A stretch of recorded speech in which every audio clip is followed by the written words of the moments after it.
Om Shanti.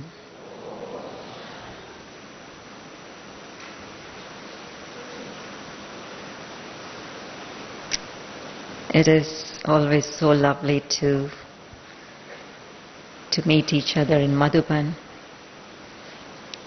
No matter in how many other places we might have met, but meeting in Madhuban is so special.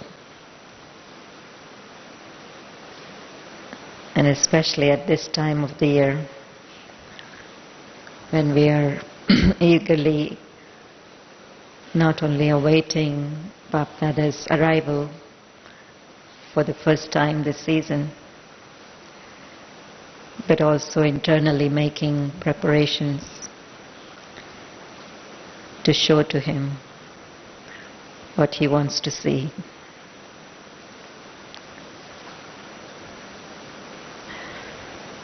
The topic that we have chosen for this morning is on self-sovereignty,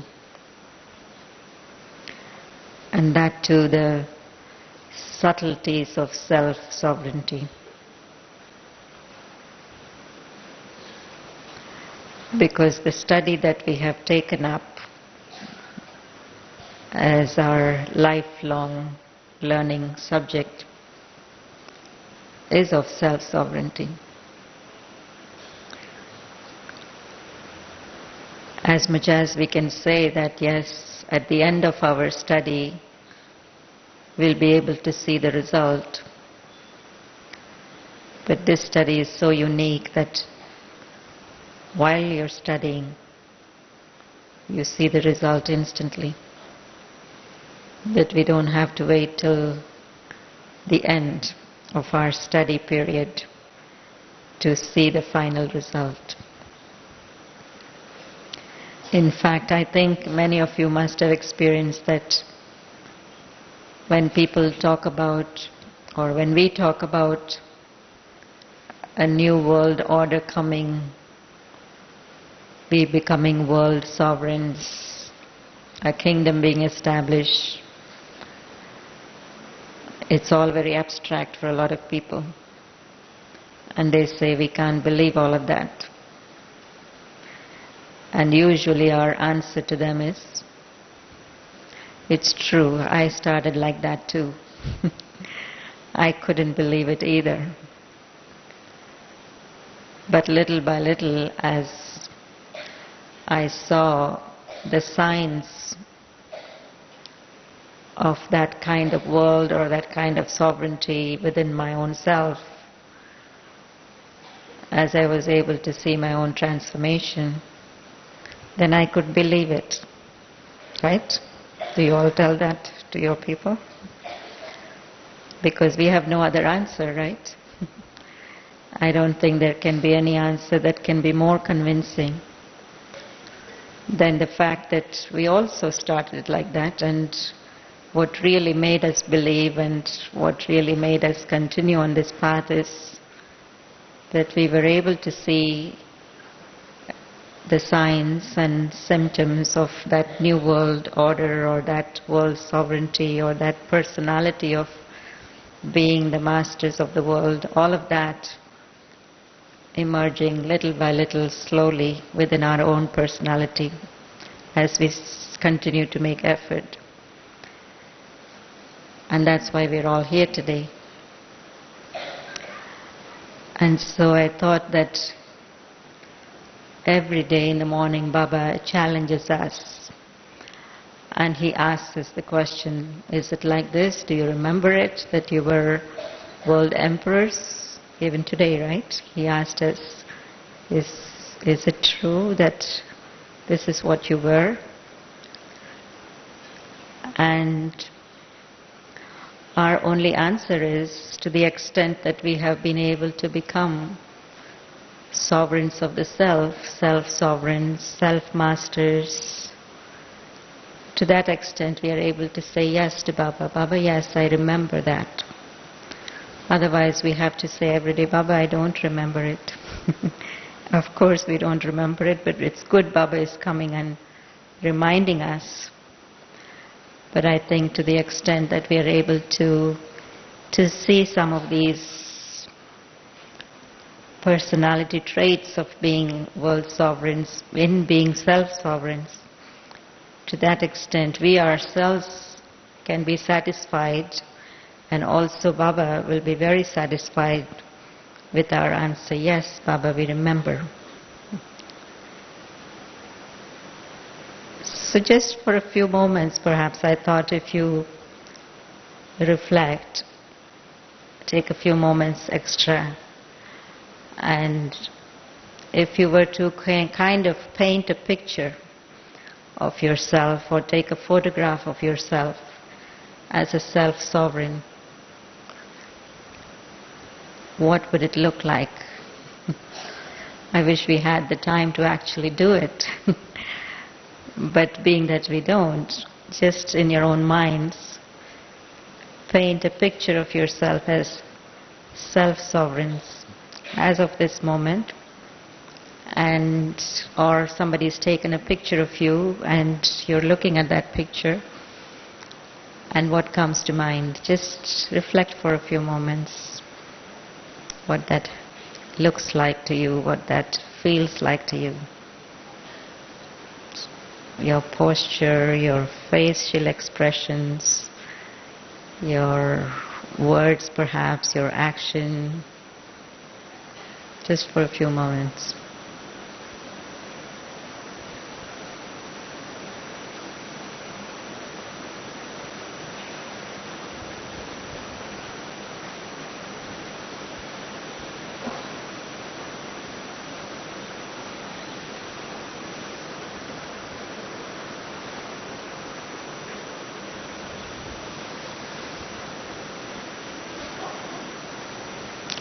And if you've done that, then turn to one person besides you and share one salient aspect or one thing that stands out for you in that picture or in that photograph.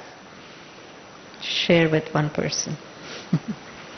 What did you see? What did you feel? What did you picture? One more person close to you. Everybody getting translation? Yes? So you're sharing with one person close to you, how did you see yourself as a self-sovereign? How were you seated? What were you doing?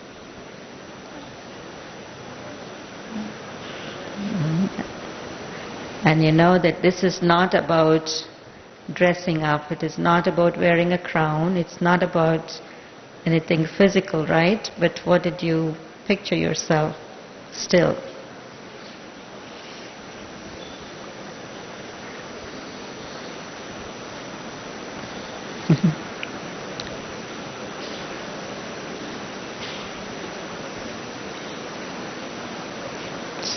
So if both of you form a pair and share with each other just a couple of minutes.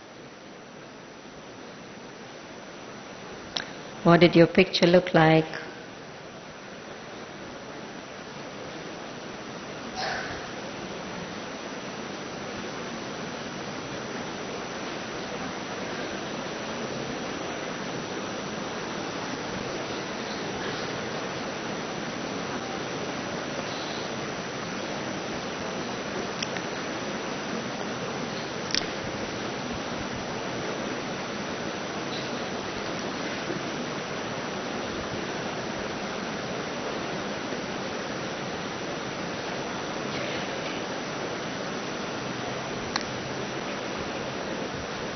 Okay?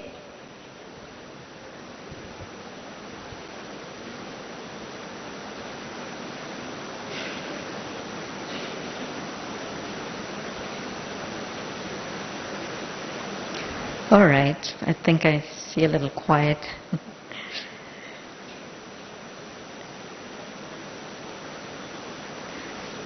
It's an interesting exercise to do every now and then, I think, right in the middle of a busy day, to stop yourself and say, I'm a self-sovereign, and somebody is taking a picture of me. So what does it look like for me at this moment, at any given moment? Because I always have this very clear thing in my mind that when all of us can reveal ourselves as these self-sovereign masters that God has been training over a period of time, it is then that Baba will be revealed as well. Baba always says revelation of the Father will happen when the revelation of the children will happen. So the way in which we have to reveal ourselves in front of the world is as masters, as self-sovereigns. And I'm always amazed at how when Baba comes and he speaks the Murlis, maybe something terrible is happening in the world. Maybe there's a lot of upheaval or, some kind of calamity has happened or whatever. And yet Baba's message for us would always be back to what we have to be an image of for the world at that time. Self-sovereign, masters, master loveful, so that he would always bring out some of these titles and these qualifications, because those are exactly the times when people would be able to recognize the difference. People who are ordinary and people who are acting extraordinarily or not ordinarily. And so being a self-sovereign is very much not ordinary in today's world. It's totally out of the ordinary. And so what does it look like if we were to describe or picture or, in our everyday life? And I was thinking that we talk, Baba always talks about self-sovereignty in terms of you have to be the sovereign or the master of your senses, right? And we all know what that means, master of the senses, master of what you see, what you hear, what you taste. So I think those are kind of little bit gross aspects, and we all know more or less, even though we may not have become masters. But I think we know what it means to be the master of your sense of taste, for example. Yes? Everybody knows what that means, right? Baba also says that we have the subtle organs of the soul, which is the mind, the intellect, and the sanskaras. And Baba always challenges us, questions us. Yes, have you become masters of your mind, your sanskars, and your intellect? And that, of course, is not as much as it's gross, but I think over a period of time, Baba has given enough definitions. What does it mean to be a master of your mind? What does it mean to be a sovereign over your intellect? What does it mean to be a master over your sanskars? And we have all listened to Baba, at various points in time through the Murlis. And so what I thought is to be able to translate, whatever we have heard and whatever we have understood and whatever we are aiming to be, how do we translate it in everyday language, for example. And Baba also talks about how the powers of the mind, the powers of the soul, the powers of Rajyoga, these are all powers that come in to serve us, when we are sovereigns, when we are seated in our seat of self-respect as sovereigns, as masters, as kings, they will all come and serve us. And we also know about those 8 powers. And but I was thinking of not only the 8 powers, but perhaps some even more powers. Baba always talks about these 8 powers as sample powers. But there are so many other things that I think that come up on a day-to-day basis that I think we also need to be aware that we do have those powers inside of us. And so do we always emerge those powers, for example? And I'll list a few, and perhaps you can list a lot more than me by the end of the class. So the first one that I thought is the power to be able to recognize. The power to be able to recognize. And recognition is such a deep, deep ability of the soul. Baba gives us a lot of credit for recognizing Him. because we've been thirsting for Him. The soul has been thirsting for God's love, God's wisdom, God's truth. And so we have recognized Him, but within that recognition, it's also opening doors to recognizing a lot of other things. Recognition of time, Baba says, recognition of each other, recognition of the value of something. So like that recognition of Maya. So in any given moment, I think this power of recognizing, just even sensing what is happening around me, is a very, very astute power. And we need to call forth this power all the time to be able to remember. Let me use my power, to kind of just put my finger on what's happening, what's around me, what kind of, even though we have to go beyond vibrations, for example, but if I feel that something is not right, then I should be able to sense it and move away and keep myself safe. So these are all very important. So the power of recognition is very important. The other, second power is the power to be able to express, the power of expression. And you find that in Brahmin life, it's a life where we are encouraged to be silent. We are encouraged to meditate. We are encouraged to kind of, resolve everything with the power of yoga, for example. We are told that we use the power of silence to resolve conflict, for example, or whatever. But equally important is the power to be able to express. Because what happens in yoga is it's also expression, but we are expressing it to Baba, and Baba is expressing to us, and we are listening to Him. But if that is not accurately done, or if we are not proficient in the power of yoga, we haven't developed that, then we need to equally be able to express ourselves to someone, at least, or in some way. So I feel that at some point we have to also master these powers, that we have to kind of feel that sense of freedom and that sense of normal or okayness. It's okay to express it, but Baba always says to the right person at the right time in the right way, right? So it's the power of being able to do it in the right way, not in a way that kind of causes more confusion, but in a way that kind of resolves it for me. Then the other power I feel is the power to be able to follow. You would think that to follow doesn't take any power, right? To follow means to follow.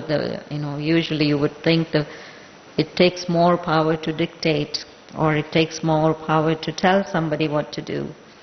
But what about following? Does it take more power or less power to follow?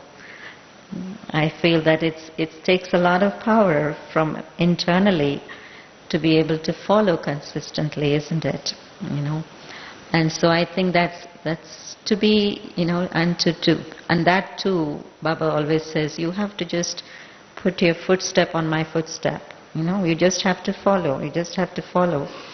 But it takes a tremendous amount of trust, and it takes a tremendous amount of confidence in saying that yes, Baba is leading me. So I think that's a great power also, to be able to follow every step according to what Baba is telling me, right? And then there is the power within each one of us that as soon as the problem comes, we have the power to resolve that problem, to bring solution to that problem. And Baba always connects that with being able to go beyond into silence, and in that stage of silence, being able to find answers, right? When you go into nirvana, that stage of going beyond sound, you're able to find answers, solutions. But some of us have become so used to, or we have become so oriented, problem-oriented, that we have to now shift and make ourselves into solution-oriented. And it's a training, and it also takes power from us That as soon as something happens, do we have the mentality to say, there can be alternative, there can be another way to do it, there can be, another solution to this thing? Or do we just say, oh, there is a block? Like for example, when we come to, road and there is a block there, what do they put? They always said detour, right? They always find another place through which you can get to that same place. Maybe it's a little bit winded, but eventually they know that you have to get to where you have to get to, so they create a path for you to get there. So in the same way too, drama has it, that, and our soul also has it, that, even if you can't get it in one way, but there is another way to do it.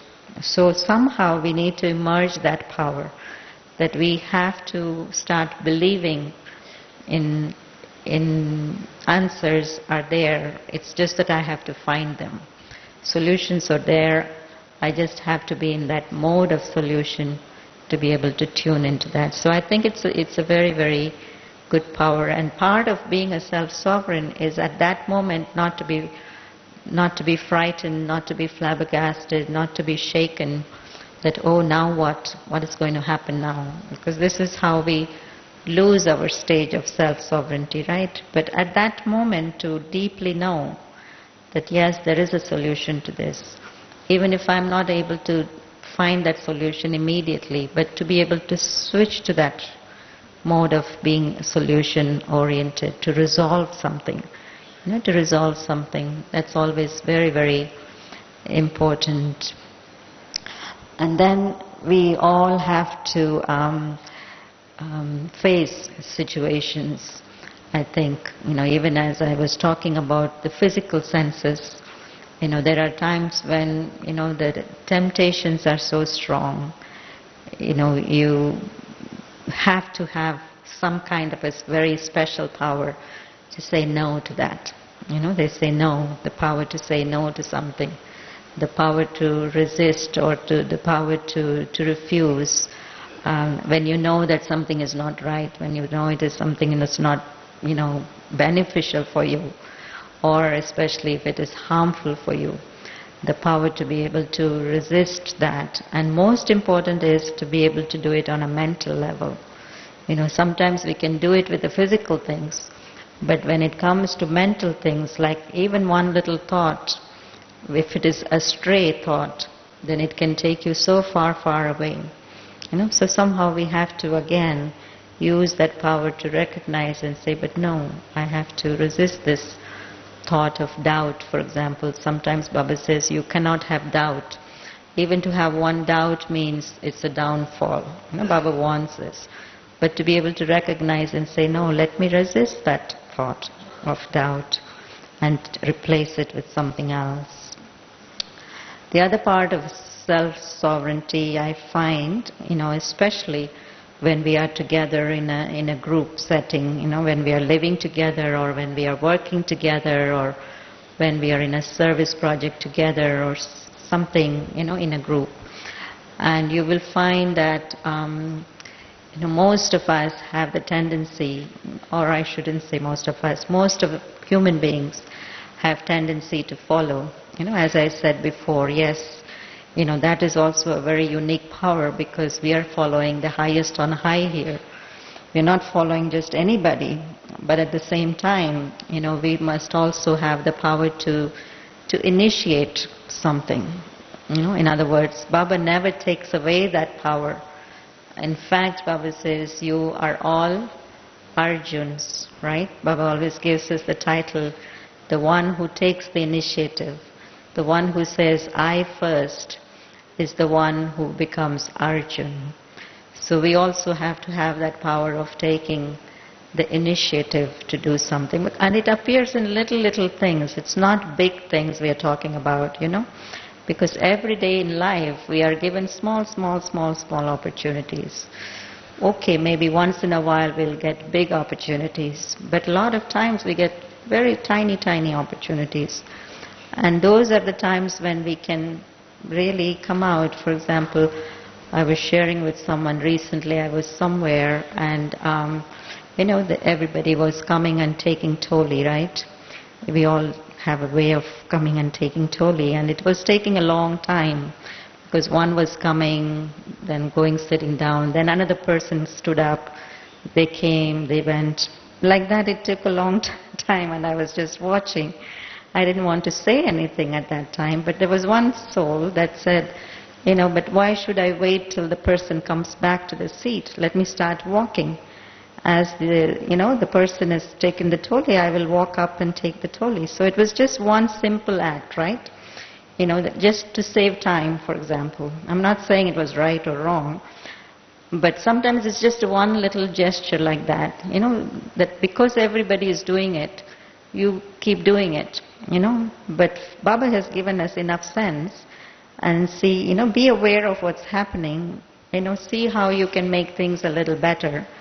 And that means taking initiative. It's not big, like, you're not going against Srimat or, you're not doing anything to harm anybody or go against the discipline or anything like that. But it's just one small step to make things better. And I think in Baba's work, we're always looking to make things better, isn't it? Even if it's a tiny little center with a small number of students or this, everybody is always wants Baba's work and Baba's family and Baba's center to everything to flourish and to make better. And I think we all have to take responsibility for that, isn't it? So this is also part of our growth and part of becoming self-sovereigns, that we feel that yes, this is mine, I want to make it better, and this is the way to do it. So it's kind of taking initiative and also based on our ownership, It's not just anybody, it's not just anybody's center or anything. And of course, if it's not the right thing and if somebody points out to me, that's okay too. So there is no ego involved in that. So initiative, I think, is a very, very good quality and power, and it takes, I wouldn't even say it is a special power, but it's just a quality of the soul that you can bring out, and as a part of becoming self-sovereign.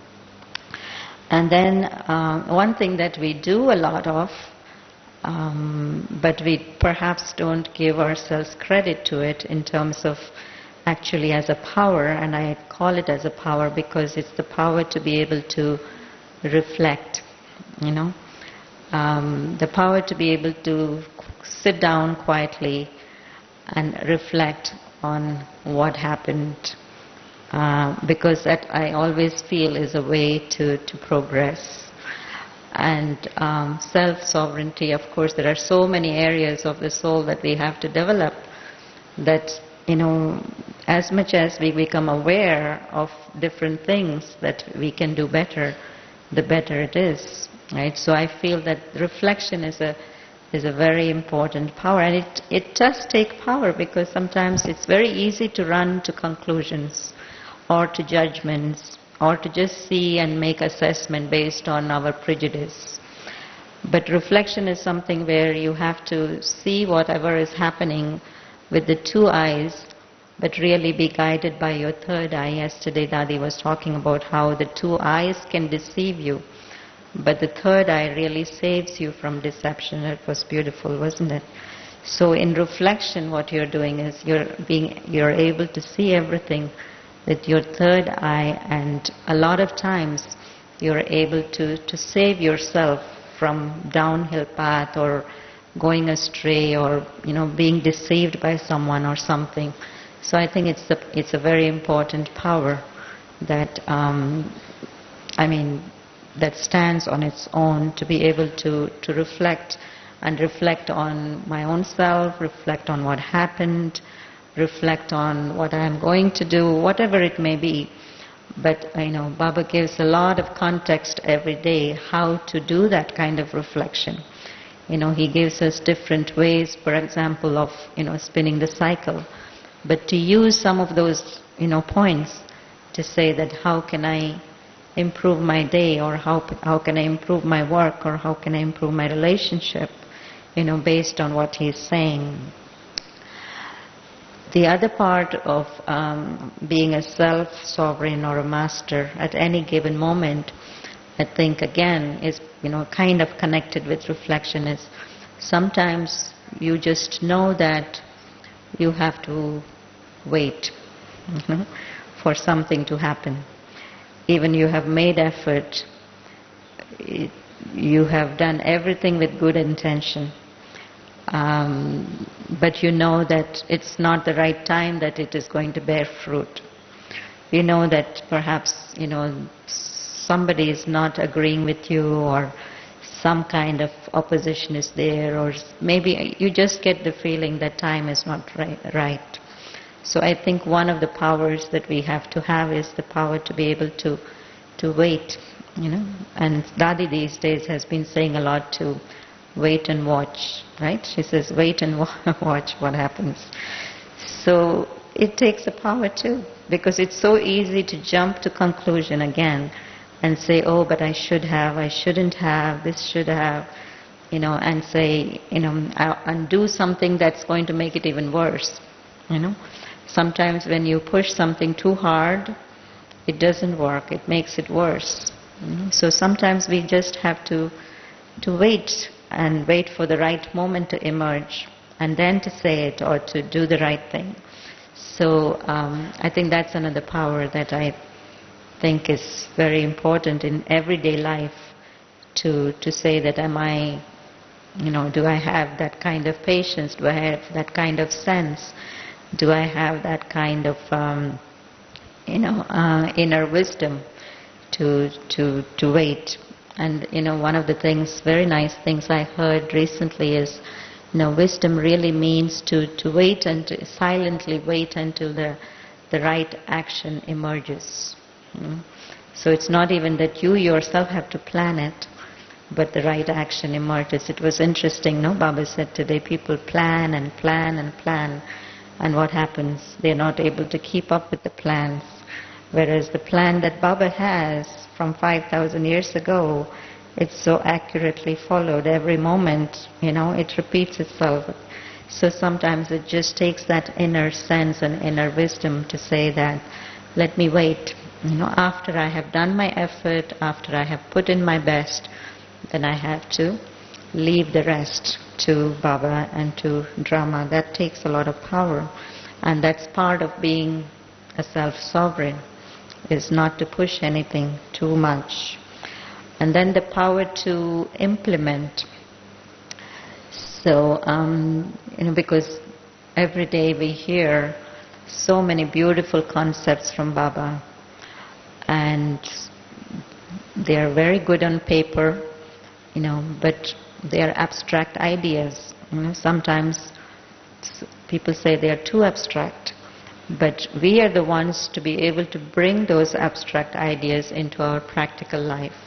In other words, we are the ones who have to reveal those ideas in our lives. So how much are we able to practically implement, the ideas or the thoughts or the concepts and the values and the virtues and also the knowledge that Baba talks about. So we have to implement those things, and that is a part of self-sovereignty, that I have the complete freedom to take whatever it is that I get from Baba and implement it. There is no limit. This is why Baba says the sky is the limit. There is no limit to how much you can take from me. Why? Because each one has that complete freedom, 100% freedom to implement 100% whatever Baba is saying. So I think it's the power to implement that makes us into the such self-sovereigns. In other words, to make something very, very abstract, because people think spirituality is very abstract. And we are the ones who have to make it practical, make it concrete, make it something that is relevant and useful in today's society. We have to be the bridge between the two worlds, of the physical world and the spiritual world. And Baba gives us beautiful, beautiful bridges. He tells us about the soul, he tells us about the body, he makes a bridge between them, he tells us about the incorporeal world, the corporeal world, and he tells us about the subtle world in between. So we have all the weapons, all the tools that are necessary to make that bridge, in terms of implementing all of these spiritual concepts. And so I think these are, parts of self-sovereignty. In other words, they give us more and more sense of mastery as we implement these concepts. And finally, I also wanted to say just the power to be able to bear witness to something that's happening. Again, it's a matter, it's a question of being totally distanced, detached observer stage. Baba talks about being a detached observer. So there's a lot of power in bearing witness. In other words, you are a true witness to what is happening. And so you know exactly how that situation can be put right. Because if you're not a witness, if you get caught into something, then there's no way you're able to bring the truth, the reality into that situation. In other words, you can only make it worse, perhaps. But the power to be able to bear witness, in other words, it's kind of a self-sovereign power. Because you have to say, this is the situation, this is me, right? So that's your power that is needed in many, many instances. Not get caught up again into this one side, that one side. So often, we take sides before knowing the whole facts. This one did this one shouldn't have done that. So we are very quick to make judgment. But sometimes it's just good to distance yourself and say that, no, I don't want to make any judgment, but I just want to be a witness. I want to be observer. And of course, internally, once you are clear, then you can take the next step of what needs to happen.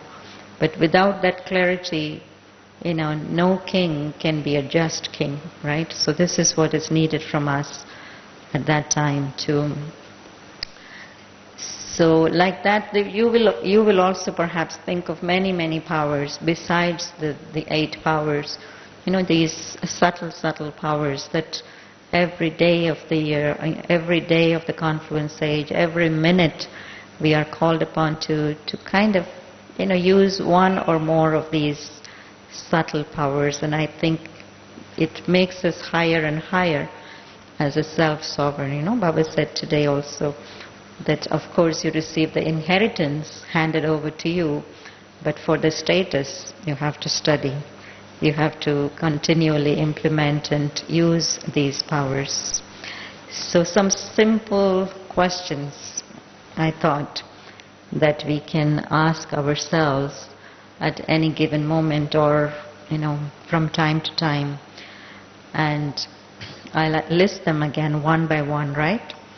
So the first thing I was thinking, these simple questions that will really kind of evaluate ourselves. How we have these self-evaluating questionnaires sometimes. How good am I? How good a positive thinker am I? Or, how good a so-and-so am I?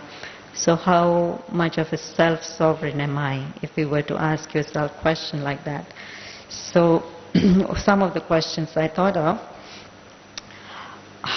And again, this is a very interesting thing because, all the things that I'm going to say, we are still working on it, right? Nobody has become perfect. We are still in the process, as Baba was saying today. We are in the process of becoming deities. But how do I make effort? I think it's that which pins down the quality of how much of a self-sovereign you are. So it's not at the end of the effort making life that you will be able to say it, but while I'm making effort, what kind of quality of effort and how do I conduct myself, it's that which will tell us how good a self-sovereign I am and how good a world sovereign I will be at the end. So some of our questions, and these are all connected with our efforts still, because we are still in that process of making effort. So the first thing is, how do I conquer desires, right, as a self-sovereign? But one of the things that Baba describes is stage of being totally free from desires. You have attained everything, you have complete mastery over everything, and there is nothing that you desire as such. But now, at the time of making effort, how am I getting there? In other words, what do I do with my desires? Would we say we have no desires now? Even though we are supposed to be having no desires, would we say that we have no desires now? Right? Or what's the method that we use in order to get there? And of course Baba gives us many yuktis, stages, experiences, all of that. But what's your response to how do you conquer desires? Anybody have any answers? How? Because this is the question I'm asking myself, right? As I'm marking, evaluating myself, how do I conquer my desires? Yes. First of all, Baba says no impure desires. So perhaps we have conquered the impure desires already. We still have pure desires. Yes? Some pure desires still there. So how do I conquer that?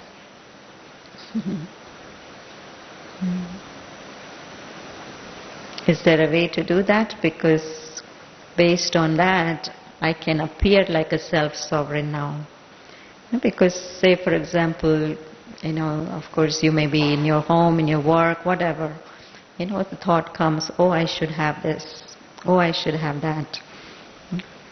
And Baba says, what do you do when you get that thought like that? And we hear stories, of dadis in the beginning days. They never had the thought. They never went around asking for anything. But what did they do? They had the attitude of serving. They had the attitude of serving, they had the attitude of renunciation, and they just had this very pure demeanor. Just the purity in their personality attracted people to give them whatever, whatever was needed at that time. So somewhere within our personality too, that kind of attraction of purity, so our desires can be there, but it should never take over the personality of purity. In other words, our purity, the personality of purity should never get hidden in our desires. Maybe you notice a desire, put it aside, but always maintain your very high, image of purity, personality of purity, and attraction of purity. And people are attracted to purity. Resources are attracted to purity. Cooperation comes because of purity. So you have the ability to actually attract whatever it is that you have the desire for without desiring it, in other words. So you have an alternative. Baba gives us this alternative way of dealing with everything. He doesn't say kill your desire and that's that. But Baba gives us a method, how you can get whatever it is that you need, or, have the thought for serving or whatever. Have a pure thought, serve, and you will be able to attract that resource. So it's a very beautiful thing that, yes, we don't have desires because we have another way to get whatever is needed, right? So it's the attraction of purity. So question was, how do I conquer desire? So make a list in your mind. Do I use the right method to do that? Another question to ask yourself, how do I balance my emotions? Right? Because this is something very important for balancing of personality. Feelings on one side and understanding, intellect on another side. Baba always talks about the heart and the head, both together. We have to come together and be balanced at this time in the confluence stage. So how do I balance my emotions or my feelings at this time? And I've noticed, lately that many things that Baba has devised for us, the way we do things amongst ourselves, the way we treat each other, the way we share totally, the way we do everything. Everything has a deep meaning. And the deep meaning is not intellectual meaning, but it's the meaning of sharing pure bhavna, pure feelings. There is something called bhavna. I think everybody knows the word bhavna. Bhavna is like pure love, pure faith, devotion, trust, everything put together. So, Baba is creating a society in which we can share those kind of pure bhavna or feelings with each other. And now he's training us for it, And so what I found is, yes, as much as Baba is giving us knowledge and wisdom and opening up the intellect, but he's also opening up our heart, with this pure bhavna. And so the way to not be swayed away with emotions or, temporary feelings of any kind, negative feelings, is to always fill yourself and do everything with this deeper meaning and value, which creates this bhavna. And so am I doing that? Am I always, keeping myself balanced, always listening and feeling the true feeling or bhavna behind something? And then how do I deal with mistakes? Although Baba said there is nothing like mistake in drama, right? But how many times, or perhaps not too many times, but there are times in our life where we find that, oh, I should not have done that, or, I could have done that better. So how do I deal with those things? Because that's equally important, because it's already done. And of course Baba says, put a full stop, move on, all of these are little yuktis and slogans that Baba gives us. But practically speaking, how do I deal with immediately, something that could have been more right, for example, especially when it involves my action. It's fine if it's somebody else and then I can, look at it another way.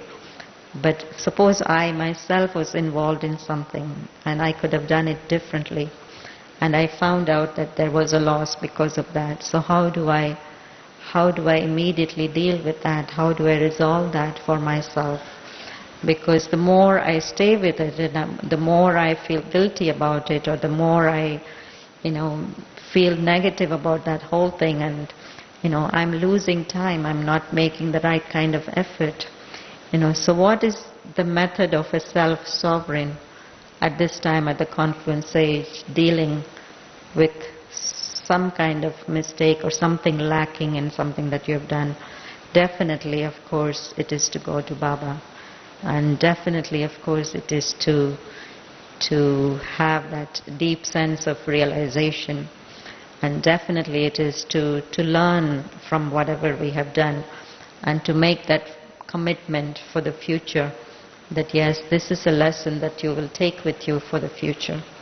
Right? So there are also steps in, dealing with your mistakes or your defects, or, so-called, I wouldn't say mistakes as mistakes, but so-called mistakes or events that happened that could have been avoided because of that. How do I respond to the pressure of time? How many people recognize that pressure of time? You have to do this, you have to do this, you have to do this. And how do you do it all and still do the right thing with Baba? So I think it's a very loaded question. And to the extent that I am able to use the experience that Baba wants me to have, the experience of myself as eternal being, the experience of being a Trikaldarshi, expanding time into all the three aspects, the experience that Baba wants me to have of being a soul at any given moment. When Baba says be soul conscious, one of the things is to be in the moment, right? Soul conscious means that at this moment, what am I? Who am I? What are my qualities? So to be able to act based on that. So to the extent that I am able to counteract the pressure of time using all these experiences, and again these are just concepts, but the more I have brought them into experience in my yoga, to that extent I am able to at that moment not be pressured, by time, as and when the situation arises. So, question is, and then another big one is, how do I handle loss? How do I handle any kind of loss? It doesn't have to be a big loss. Big loss, usually we apply the concepts, of, this was supposed to happen, it's drama, it's this. But how do I handle even the little losses? It doesn't have to be anything big. I may just lose a handbag, for example. I may just lose my cell phone, for example, or whatever. So what does that mean for me? Am I disturbed? I was talking to someone recently, and she was so disturbed because she had lost a cell phone with all the numbers in it. What would I do if I lost my cell phone with all the numbers? How would it affect me? Would I be able to say drama at that time? Or am I able to say drama when things like that happen at that time? So these are, because I'm training to be totally unaffected, right? Self-sovereign means I'm totally in control of situations. No matter what happens, who comes, who goes, I am in control. I'm seated on my seat of being a sovereign. This is what I will be in the future. So what about now? Am I now also seated, or am I fluctuating? Am I getting off? Anytime I get a little bit news, this happened, that happened, I lost this, I lost that, then what's my response? So like that, Baba is always, of course, talking about karma, how we are settling karmas at this time. But really, how am I settling karmas? Settling karma doesn't just mean that you lose it, and that's settling karma. But how do I handle that loss? In other words, how much sorrow I take from it. That is settling. If I continue to take sorrow from something, from the loss of something, then I'll have to keep on losing something or the other until I have settled all my karmas. But the sooner I learn not to take sorrow from that loss, the sooner I'm able to settle it off. Do you understand what I'm saying? So settling is not just a physical settling. In other words, physically something happens and I've settled. But the settling is really my mental reaction to what is happening on a physical level. And I have to look at myself, how am I settling my karmas? In other words, with a cheerful face, with that deep understanding, with equanimity, with good wishes, with benevolent feelings. Am I settling, or am I handling all my losses with, this kind of inner attitude that is jnani and yogi? That's what I have to ask myself. And of course, a lot of it has to do with detachment, isn't it? So much of why we feel sorry for what we have lost is because we were attached to it. And so it was a reflection, it was a sign that yes, now I have to get detached from it. So am I really getting the message? And am I acting based on that message? Am I working on myself deeply? If something happened that's telling me that, this is why it happened, am I really making effort to get over it, on a deeper level? So this is, and then it means that I'm making the right kind of effort. And that's the sign of self-sovereignty, as I was saying before. Not that I have totally gotten over all my karmas or settled all my karmas, but how I'm doing it now is actually qualifying me as a self-sovereign. And then another question is, how do I transform feelings of dislike? Because we have births and so many, karmas and karmas of interactions between souls and between things, and so we have this built over dislike, so to speak. And so some of it is inevitable, even in Brahmin life. You get preferences, you have likes, you have dislikes.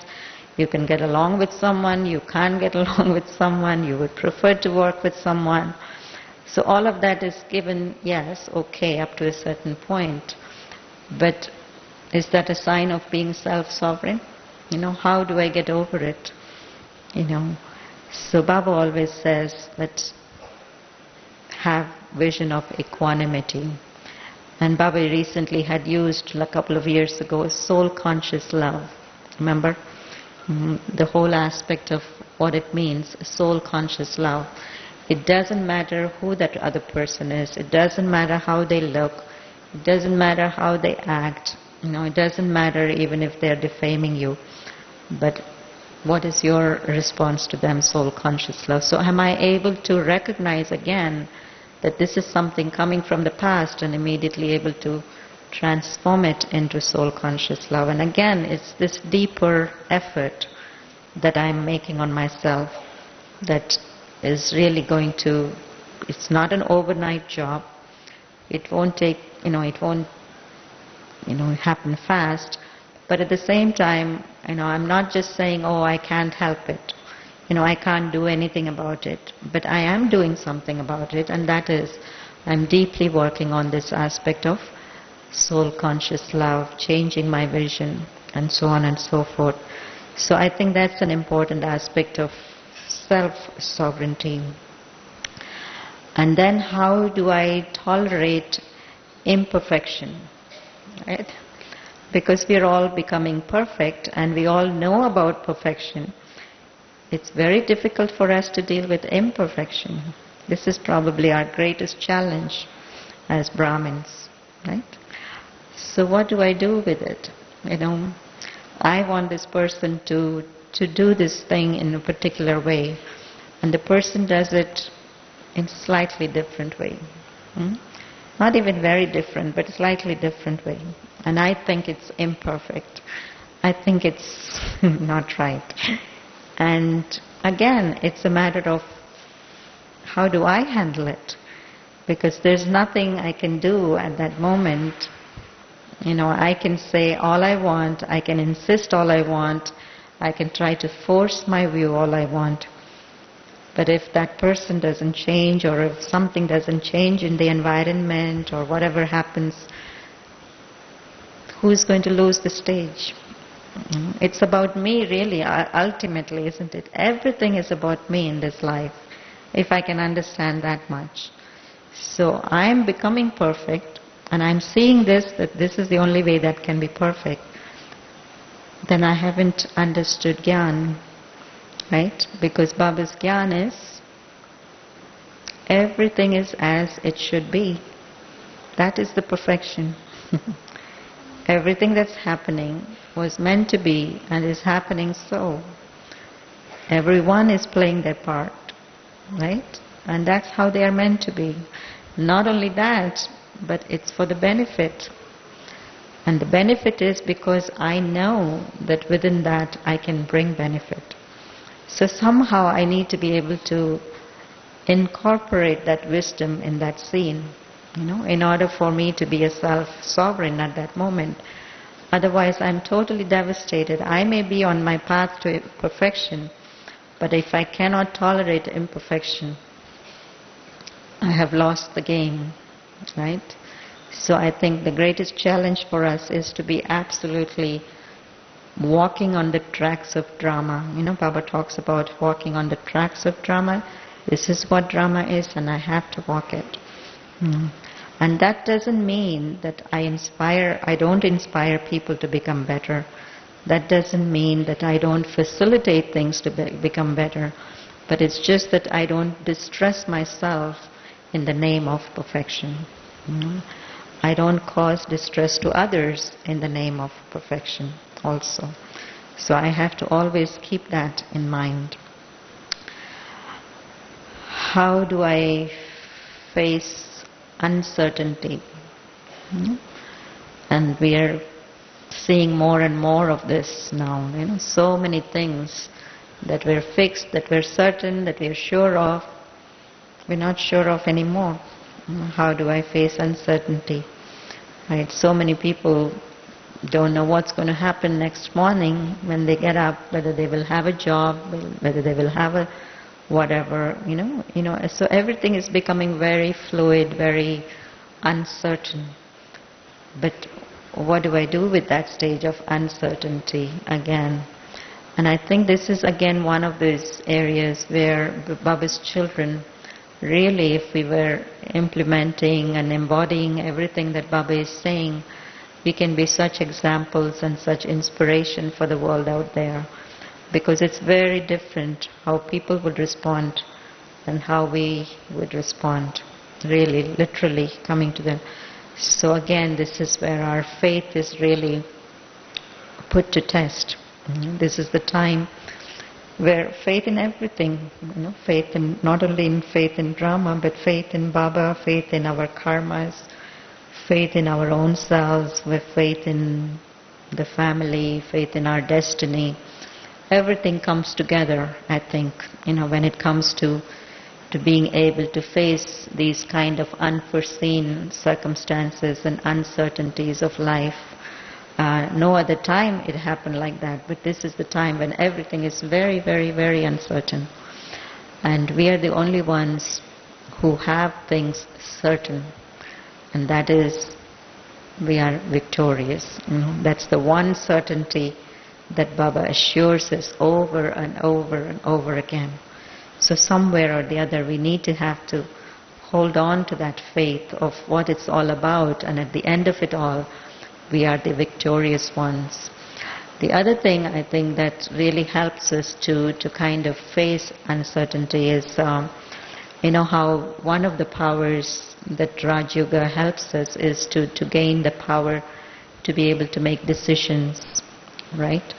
So when we are decisive about something and we make a certain commitment and decision about something, I think that's a deep karma, especially when we have this kind of, when we have taken up, this life, Brahmin life, when we have taken up the principle of purity, for example, when we have taken up, the aspect of following Srimad, for example, or any aspect of service life even, so all of that is a deep commitment and a deep decision that we have made in our life. And that's a deep karma, and the karma comes back to us that because you have made a commitment and because you are good in this power of decision making, when it comes to the really important thing, then somehow or the other I feel, Baba's assurance even otherwise to us is, I will take care of those children.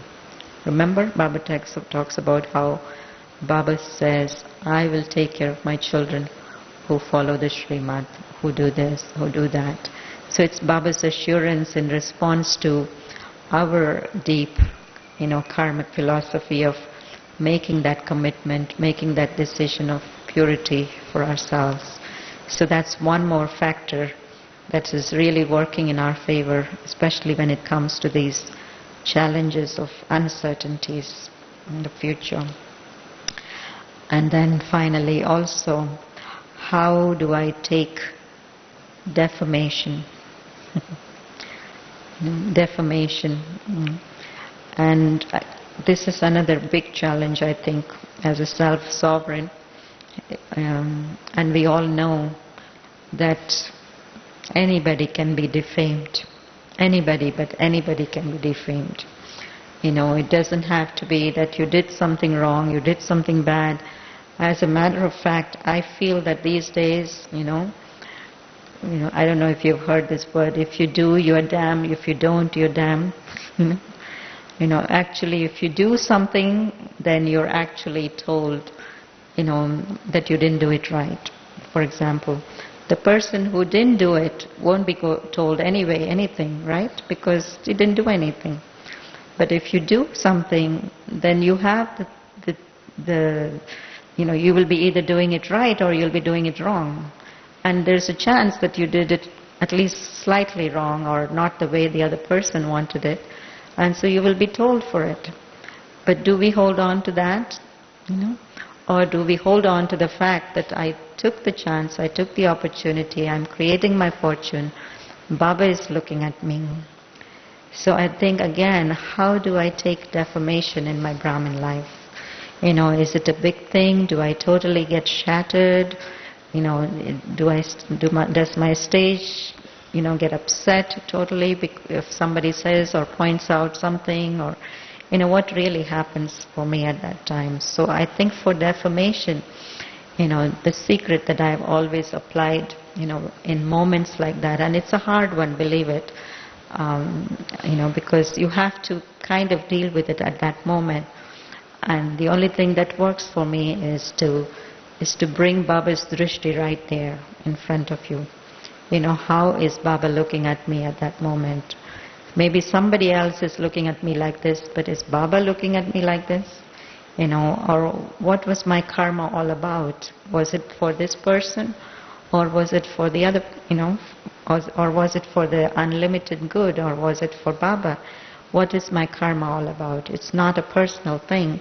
So somehow I need to bring that reality into that moment and emerge Baba's vision, Baba's drishti for me at that moment. And that's the way that I get over that situation. And again, that's a sign of a self-sovereign, that somebody is defaming you or telling you you're this, you're that, you did it, that, and you're totally cool about it, composed about it, and you know what you are internally, and that Baba recognizes you for what you are. So I think the gift that we have as Baba's children is humongous, Of course we have the knowledge, we have the experiences, but most importantly we have Baba right there at any given moment for us. And so we should never ever forget that that's our greatest asset, at this time, in order to gain back or not lose our stage of self-sovereignty at any moment of Brahmin life for any reason or from anyone whatsoever, any situation whatsoever. So I feel that somehow we need to kind of break down, this big concept of self-sovereignty into these minute moments of life, and really see, how am I doing? Am I, of course, and we can kind of get to know how far I have gotten to that final destination that I want to reach. But I think it's a very good way of just interpreting and translating the everyday events and my responses in terms of this challenge of self-sovereignty that Baba has thrown on us. That this is how he wants to see us, and this is what we need to reflect to the world as well. So I don't know if that made sense to all of you, but I just thought that, it's a very big concept, and we love the fact that we are becoming masters and sovereigns, and we'll have crowns and we'll be dressed up, and we love all those things, but these are the minutest repercussions of what it means now at the confluence-aged life, when every day is full of these questions, again I should say. So to the extent that we are honest and we can look at ourselves honestly and answer some of these questions, and use the right method to get over them, I think we will be getting higher and higher on the ladder of self-sovereignty.